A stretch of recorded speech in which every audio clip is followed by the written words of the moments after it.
Você sabia que antes de se tornar um dos maiores clubes de futebol do mundo, o Bayern passou por diversos problemas, e inclusive tiveram de peitar contra a ideologia nazista na Alemanha. Fique ligado, porque nesse vídeo falamos mais sobre a grandiosa história do Bayern de Munique.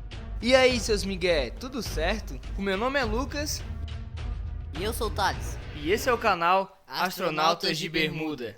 A história do Bayern começa lá bem no finalzinho do século XIX, mais precisamente em fevereiro de 1900, onde alguns jogadores do MTV 1879 Munique, liderados por Franz John, que cansados das condições nas quais tinham de jogar, deixaram o clube e se reuniram para fundar um novo time, o Schwonsbinger Bayern, que mais tarde viria a se tornar o Futebol Clube Bayern de Munique.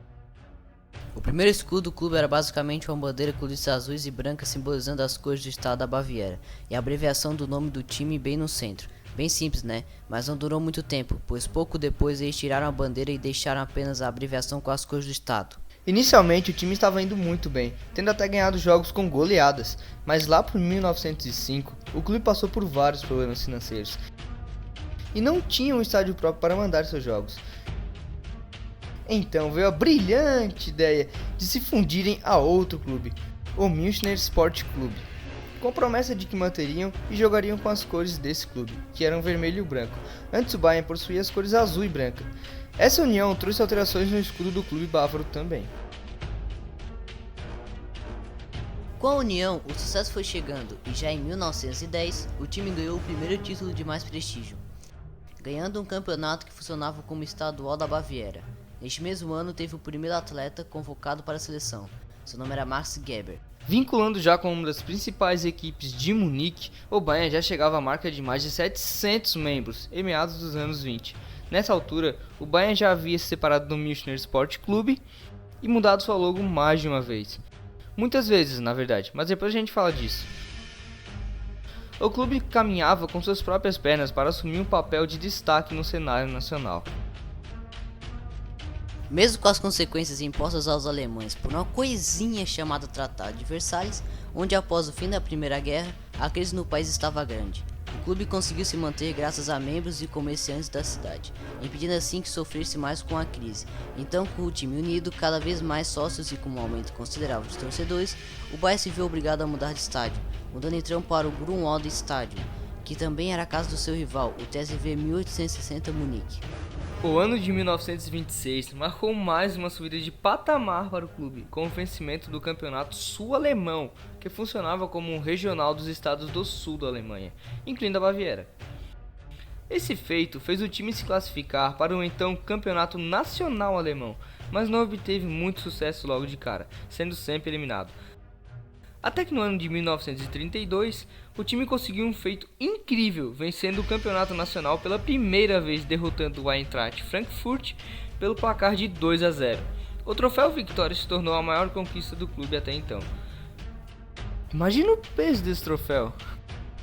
Se em 1932 o time estava em ascensão para se tornar uma potência, no ano seguinte, com a chegada de Hitler e o nazismo, o Bayern começaria a passar pela época mais sombria e difícil de todos os seus 120 anos, pois o Bayern possuía pessoas dentro do clube que eram judeus. Com isso, o clube perdeu algumas peças importantes do seu dia a dia, membros do clube, e ficou conhecido como Jugendklub, clube judeu. Tudo se agravou com a chegada da Segunda Guerra Mundial, e o time entrou em uma ladeira de decadência, tanto em popularidade quanto em futebol, também financeiramente. O time que acabara de cair na graça de todos, agora se tornava irrelevante perante o regime nazista. As perdas do lado do clube foram imensas. Eles perderam seu presidente, Kurt Landauer, que era judeu e teve de renunciar ao cargo. Ele foi até preso pelos nazistas e levado ao campo de concentração de Dachau. O técnico do clube também era judeu e teve de sair para fugir da perseguição dos soldados. O Bayern declarou que Kurt ainda continuaria como seu presidente e que aceitaria as regras impostas pelo regime, mas nunca a ideologia passada pelo governo. A prova disso foi um amistoso que o time fez na Suíça, onde Kurt estava na arquibancada, e quando o jogo acabou, o time inteiro foi até ele e o aplaudiram por vários minutos, até que a Gestapo, a polícia secreta nazista, os ameaçou caso não parassem. Após as declarações e atitudes, tudo ficou mais difícil para o time. O governo começou a apoiar o rival do Bayern, o TSV 1860 Munique, como forma de provocação. Dificultava as inscrições de jogadores por parte do clube e muitas outras coisas. Dentre as coisas que irritaram o Terceiro Reich, destacam-se quando o atleta William Streiter, que decidiu posar para uma foto ao lado do atleta negro Jesse Wonders durante as Olimpíadas de 1936, e o capitão do time da época, Konrad Heidkamp, que escondeu a prataria do time quando os nazistas vieram procurá-las para ajudar na guerra, exemplos de oposição ao regime. Com a derrota de Hitler, Kurt Landauer voltou a Munique, onde foi eleito presidente do clube pela terceira vez em 1957. Seu mandato acabou em 1951. Atos como esse de não se curvar à ditadura de Hitler renderam ao clube não só o apelido de Jürgen Club, mas também o prêmio Julius Richter, por sua resistência contra o nazismo nacional, concedido em 2005. Se você está gostando desse vídeo, não se esqueça de deixar seu like, compartilhar, se inscrever no canal e ativar as notificações para não perder nosso conteúdo. Com o fim da guerra, a Alemanha foi dividida em duas, sendo o Oriente para os soviéticos e o Ocidente para os países aliados. Munique ficou para o lado ocidental, e então a parte capitalista inaugurou uma competição de nível nacional, cujo nome era Oberliga. Essa competição era também dividida em níveis regionais, sendo que os melhores de cada região se classificavam para uma fase final. Entretanto, nos 21 anos de Oberliga, o Bayern teve o terceiro lugar como sua melhor posição, e isso apenas na fase regional. Nem na fase final os caras chegavam. O nível do futebol do clube era tão ruim que em meados dos anos 50, o time caiu para a segunda divisão regional. Nem dá para acreditar que o Bayern já foi para a segundona. Em 1955, o Bayern fez uma campanha onde obteve apenas 6 vitórias, 3 empates e incríveis 21 derrotas em 30 jogos, terminando em último na tabela, mas em seguida voltaram para a primeira divisão, conquistando o segundo colocado no acesso. Os anos 50 não foram só decepções, pois em 1957 o time conquistou a Copa da Alemanha. Na final, o Bayern de Munique derrotou o Fortuna Düsseldorf por 1-0, conquistando assim seu primeiro título nessa competição. Nos anos 60, com a derrota da Alemanha Ocidental na Copa do Mundo do Chile, a Federação de Futebol percebeu que precisavam se reinventar, quando ainda tinha uma liga dividida em regiões, e que estavam atrasados em relação aos outros países, que já possuíam sua liga unificada, inclusive a Alemanha Oriental. Então, em 1962, o novo campeonato alemão foi criado, sendo batizado de Bundesliga, que significa Liga Federal.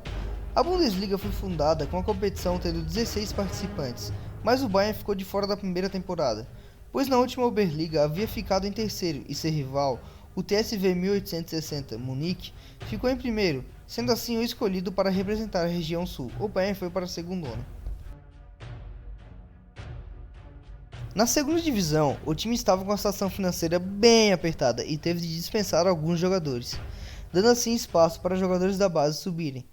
Entre esses estavam dois que queriam se destacar mais entre os outros, ao ponto de se tornarem ídolos no clube. Um era o goleiro Sepp Maier e o outro é o jogador que viria se tornar o maior ídolo do time, Franz Beckenbauer, considerado um dos maiores jogadores da história do futebol mundial.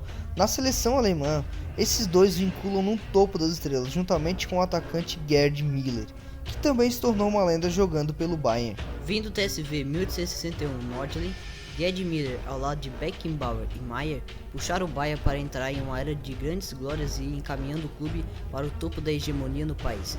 Iniciava-se assim a chamada Era de Ouro do clube. E não perca na próxima quinta a segunda parte da grandiosa história do Bayern. A escalada para o topo do mundo, com conquistas e mais conquistas.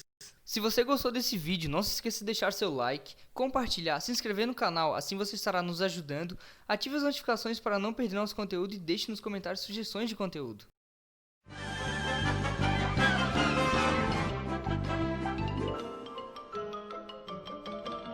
Isso é tudo, pessoal.